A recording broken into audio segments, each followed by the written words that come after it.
Buongiorno, le principali notizie. Passata la furia, cominciata la conta dei danni. Oggi una riunione straordinaria di giunta regionale, mentre a Catania restano chiuse scuole, giardini e parchi.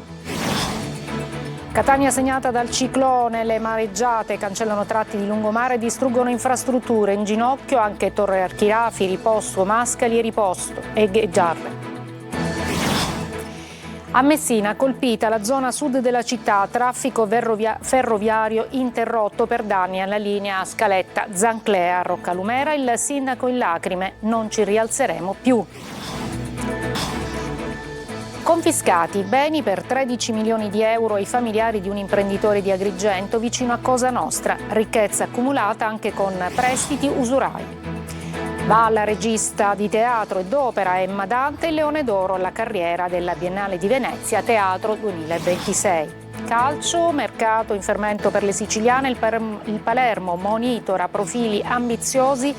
Tramoni resta un obiettivo. Catania vicino al colpo Meazzi, mentre Trapani e Siracusa restano in attesa tra incertezze societarie e possibili sviluppi.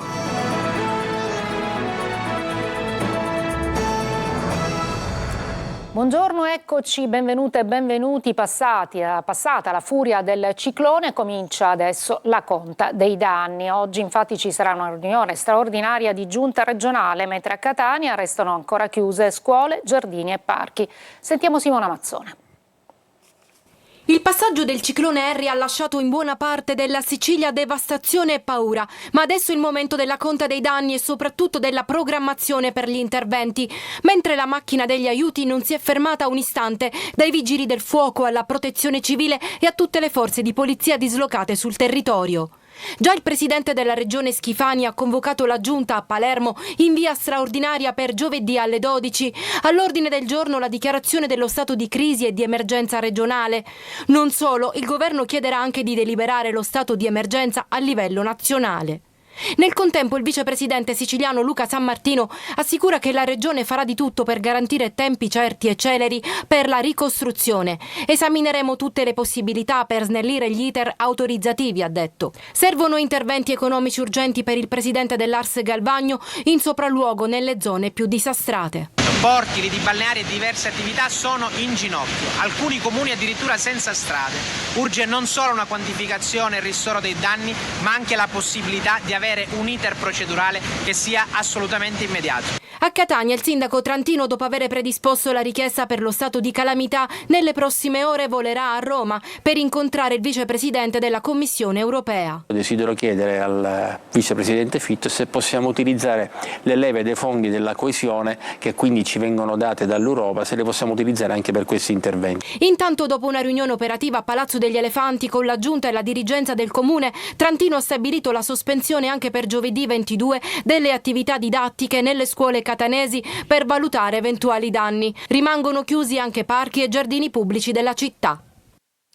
Restiamo a Catania, dove il mare ha cancellato interi tratti di lungomare, distrugge infrastrutture, entra addirittura nelle case e mette in ginocchio la città. Emergenza anche su tutta la costa. Eva Spampinato.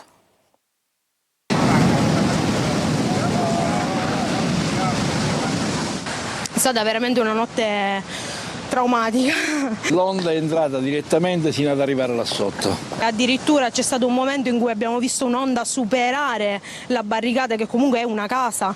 Il ciclone Harry ha colpito duro e ha lasciato dietro di sé chilometri di danni, devastazione, paura, ma per fortuna nessun ferito. Si sentiva il mare come se fosse dentro casa, le onde fortissime. Quella che fino a ieri era la passeggiata più amata dai catanesi, oggi è un fronte di macerie.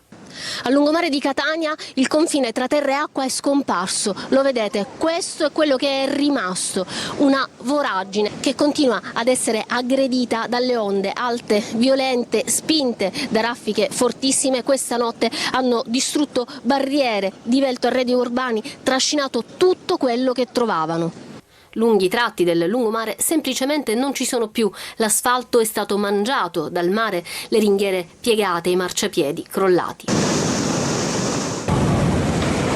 Queste sono le immagini di ieri pomeriggio, quando la furia delle onde ha incominciato a sgretolare le strutture di via Villini a Mare, che questa mattina si presentava così. L'albero ha retto, almeno questo ha retto. Il resto però... Il cancello d'ingresso è stato spaccato a metà. Furia incredibile perché il mare, dalle telecamere si vede che qua dentro c'è il mare praticamente. Dal lungomare di Catania al lungomare di Aci Castello e di Aci Trezza la scena di devastazione non cambia. Gli stabilimenti balneari di Aci Castello non ci sono più, si possono raccogliere pezzi per strada. Il bilancio dei danni è ancora provvisorio, ma una cosa è chiara, l'impatto è enorme, la costa ionica paga un prezzo altissimo e servirà tempo, risorse e interventi straordinari per ricostruire. In ginocchio infatti la costa ionica, lo sentivate, Torri Archirafili, Posto e Mascali, danni e umori nel servizio di Tonino De Mana.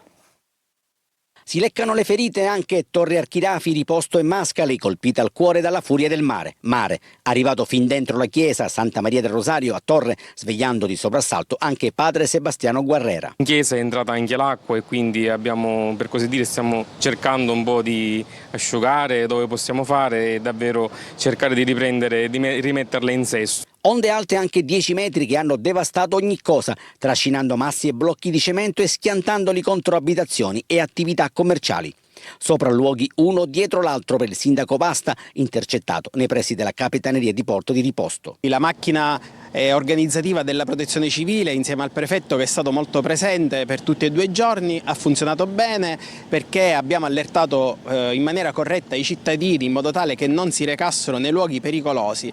Abbiamo anche fatto delle evacuazioni preventive che poi sono risultate essere importanti perché altrimenti avremmo potuto avere più evacuati e più rischi, perché poi quando c'è l'emergenza in corso intervenire diventa più complicato. Non va meglio a Fondachello di Mascali, le cui strade sono state invase dai detriti. La situazione peggiore nelle vie Spiaggia e Carrata. Abbiamo avuto parecchi danni soprattutto nelle abitazioni private, nelle attività, e il problema che ci stiamo ponendo pesantemente è sulla questione delle attività, perché ci sono molte persone che lavorano in quest'area. Gli fa eco il vice sindaco di Mascali, Veronica Musumeci.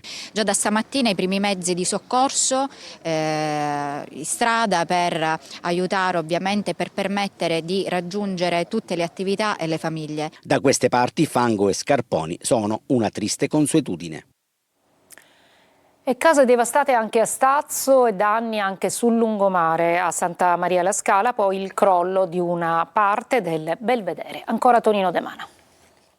Il lungomare praticamente è devastato dai marosi, le abitazioni pure, alle nostre spalle le ruspe in azione e poc'anzi è arrivata un'onda anomala che ha rischiato anche di travolgerci. Onde altissime che si infrangono sul lungomare di Stazzo, già devastato dalla forza distruttrice della natura e nella fattispecie dal ciclone Harry. Le immagini parlano da sole, massi e blocchi di cemento scaraventati a metri e metri di distanza, porte e infissi sventrati, abitazioni, garage e cantinati completamente allagati. In attesa di una prima stima dei danni comunque ingenti, si corre contro il tempo per mettere in sicurezza quel che resta, visto che il mare continua ad essere minaccioso. Qui si puntellano gli ingressi, poco più avanti si cerca di salvare il salvabile. Naturalmente tanta rabbia e poca voglia di parlare. No, non mi intervistate perché sono di un nervoso, veramente, credetemi, ve lo dico cortesemente. È stata molto forte, io non ricordo mai una mareggiata così, ma purtroppo vedo tanta paura nei suoi occhi. Sì, mi dispiace, io abito più in là, però mi fanno pena la gente che deve rifarsi la sua casa. In 50 anni non è mai esistito un'ondata del mare a fare tutto questo danno, è una cosa indescrivibile. Da Stazzo a Santa Maria la Scala, con la via Molino chiusa al traffico per una voragine e per il crollo di parte del lungomare. Via d'accesso presidiata dalla Polizia Municipale di Acireale e tanta apprensione perché il mare, lo vedete, non ha alcuna intenzione di placarsi. Sott'acqua il molo di Santa Maria la Scala. Qui, nel febbraio 2019, 3 ragazzi morirono trascinati in acqua da un'onda anomala. Andiamo a Messina, gli abitanti dei paesi costieri spalano ancora il fango dalle abitazioni, in lacrime il sindaco di Roccalumera che dice: ho paura che non ci rialzeremo più, l'appello intervenga lo Stato. Francesco Triolo. Io stamattina quasi stavo per piangere, perché a vedere quello che è successo non lo so se ci rialzeremo. Scenari da devastazione sulla riviera ionica di Messina dopo il ciclone Harry. Il mare continua ad arrivare sino al lungomare o quel che resta del lungomare. Questa è Furcisicolo, ma la situazione è davvero complicata, difficile in tutti i paesi della riviera e i cittadini hanno trascorso una notte davvero difficile e complicata, anche con tanta paura. Io sono nato proprio qua vicino al mare e non me lo ricordo mai un mare così forte, proprio di una violenza inaudita, proprio una cosa pazzesca. Noi non abbiamo dormito tutta la notte, 3:30, 4 c'è stato il picco e praticamente quasi ogni onda entrava dentro, ci ha divelto un pochettino il cancello e l'acqua andava sotto, ha riempito un po' il seminterrato. È stato tremendo veramente, vedere quelle onde altissime, più di 10 metri, 11 metri, ha distrutto tutto. Adesso dobbiamo intervenire immediatamente per rimuovere la sabbia laddove è possibile nelle vie e lo stiamo già facendo. Non bastiamo noi chiaramente come comune, serve un intervento sinergico del governo regionale e del governo nazionale. C'è bisogno di un intervento forte dello Stato perché la regione non ce la può fare, qua ci vuole veramente qualcosa di forte. Anche a Messina è partita la conta dei danni e pensate che è stato interrotto anche il traffico ferroviario per un guasto sulla linea Scaletta-Zanclea. Ancora Francesco Triolo. È il momento della conta dei danni da Messina alla Riviera Ionica, da Giampilieri a Taormina. È stata una giornata di sopralluoghi da parte della prefetta, Cosima Di Stani, i tecnici, forze dell'ordine e protezione civile. Ovunque l'immagine di devastazione. Il ciclone Harry ha lasciato dietro di sé una scia di distruzione che ha colpito pesantemente nella zona sud di Messina, Giampilieri e Ponte Schiavo, con onde che hanno raggiunto e superato i 7 metri d'altezza.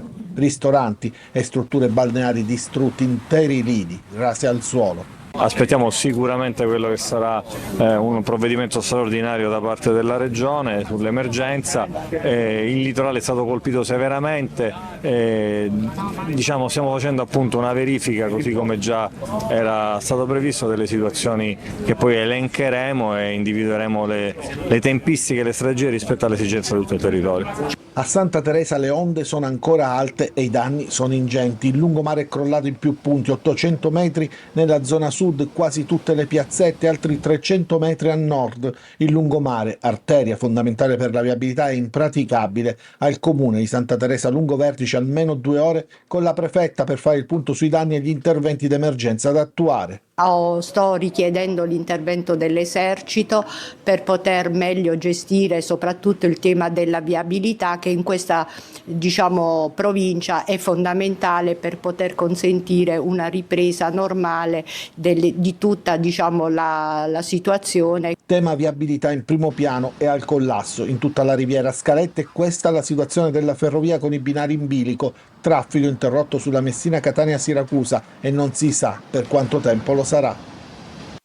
Adesso a Siracusa, dove sempre per il maltempo preoccupa un ingrottamento nella zona di via Arsenale, con alcune case sul mare che potrebbero essere a rischio. Francesco Aloi. Non mi ricordo un maltempo così assolutamente. Ce n'è stato uno, la metà di questo 10 anni fa, ma come questo di quando che sono nato non l'ho visto mai. Parola di pescatore. Nonostante le precauzioni, la tempesta gli ha portato via 2 barche. Erano ormeggiate qui, in porto. Purtroppo il mare è stato molto pesante. Ma tra muri spazzati via e alberi caduti, il danno forse tra i più grossi è questo. Siamo in riviera Dionisio il Grande. Cosa è successo e come state intervenendo? Sì, abbiamo visto che c'è un ingrottamento, ma già nella notte i vigili del fuoco hanno fatto evacuare una famiglia in un appartamento, quindi stiamo cercando di mandare i tecnici per vedere se c'è il pericolo anche nelle altre abitazioni. Al lungomare di Ortigia le onde sono arrivate fin dentro le abitazioni, sfondando anche questa porta. Abbiamo avuto paura, molta, ma purtroppo con la natura non si può fare nulla. L'allerta è arancione, scuole chiuse per il terzo giorno e si lavora per contare i danni. Harry sembra essere andato via, ma il mare resta ancora molto mosso e nonostante tutto c'è chi continua ad avvicinarsi alla costa, sfidando la sorte. Occhi puntati anche sul fiume Anapo, che in diversi punti ha rotto gli argini. Per questo chi abita nelle zone più a rischio ha dovuto trascorrere la notte fuori casa. Adesso non piove più, ma il lavoro continua. Stiamo cercando di fare la conta dei danni e purtroppo stiamo vedendo che le stime sono altissime. Dalla radio e attraverso i suoi profili social arrivano alla Sicilia devastata dal maltempo la solidarietà e l'affetto di Fiorello. Sentiamo. Chiudiamo questa pagina, ampia pagina dedicata a quello che è il post dopo il passaggio del ciclone del Mediterraneo, e allora andiamo avanti con la cronaca. Ovviamente altre notizie le daremo nei prossimi telegiornali. Intanto i carabinieri di Palermo hanno arrestato 2 sedicenni, entrambi pregiudicati per furto aggravato in concorso. I 2 minori con un cacciavite avevano danneggiato parte del vano sottosterzo di un'automobile nel tentativo di rubarla. Fermati dai carabinieri hanno inveito contro i militari e danneggiato 2 autovetture di servizio. Una breve pausa, ci fermiamo, torneremo ancora con la cronaca.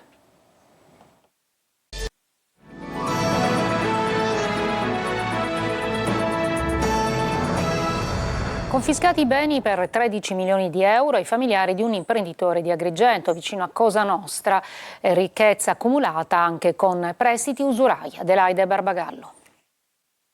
Un patrimonio di oltre 13 milioni di euro è quanto aveva accumulato un imprenditore del settore della produzione e commercializzazione di olio alimentare di Agrigento, beni per i quali adesso la DIA ha disposto in via definitiva la confisca.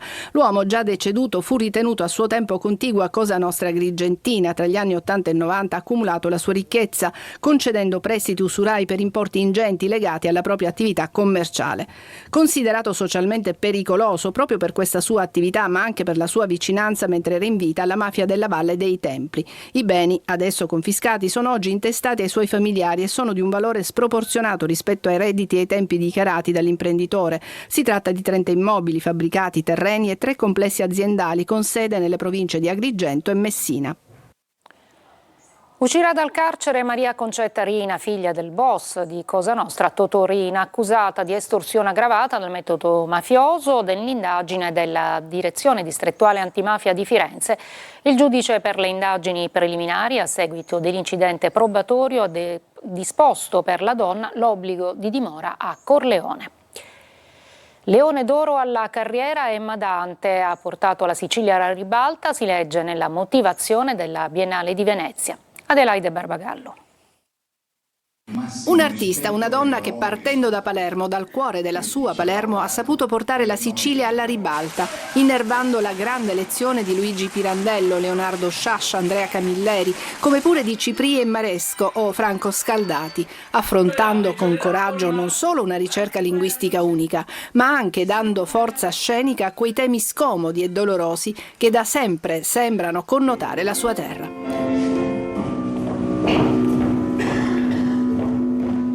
Con questa motivazione la Biennale di Venezia ha assegnato il Leone d'Oro alla carriera Emma Dante, che in occasione del festival presenterà in prima assoluta I Fantasmi di Basile. Immediate le congratulazioni del sindaco La Galla. Dalle sue opere emerge, dice il primo cittadino, una Palermo autentica, complessa, dolorosa e vitale, raccontata con uno sguardo libero, coraggioso e profondamente umano.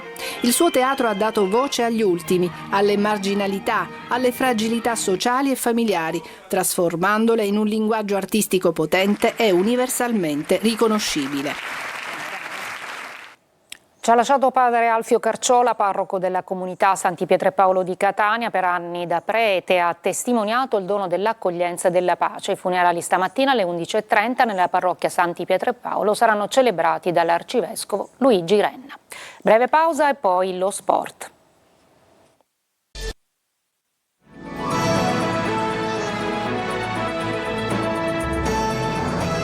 Eccoci al calcio, siciliane impegnate sia in campo sia sul mercato. A Palermo sale la febbre dei tifosi per la trasferta di Modena. A Catania in arrivo c'è Meazzi dal Pescara. Marco Gullà.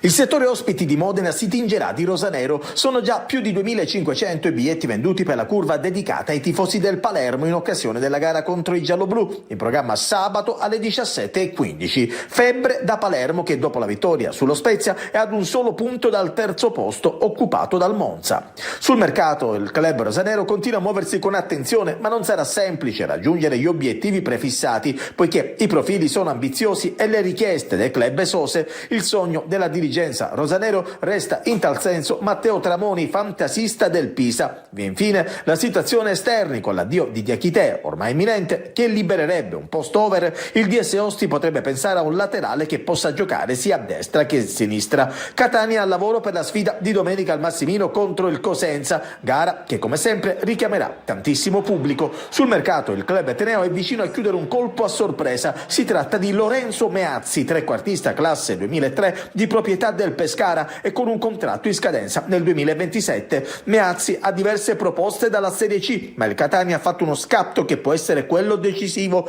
Il giocatore dal 2024 indossa la maglia bianca-azzurra del Pescara. In precedenza ha militato tra le file della Virtus Entella dopo essere cresciuto nelle giovanili dello stesso club ligure. Giorni decisivi per il Trapani, ormai ridotto all'osso dopo i vari addii di diversi calciatori. All'orizzonte c'è una nuova penalizzazione per il club granata che rischia anche l'esclusione del campionato, nonostante Valerio Antonini continui a sostenere di essere parte lesa. Siracusa al lavoro per la trasferta di sabato a Benevento. C'è un nuovo infortunio in casa Catania, costretto ad intervento chirurgico anche Matteo Peraccini. Il difensore è stato operato in conseguenza dell'infortunio accusato domenica al Monopoli. Intervento di ricostruzione del legamento crociato anteriore invece per il centrale di difesa di Gennaro. Io mi fermo qui, la prossima edizione alle 14. Grazie per l'ascolto e buona giornata.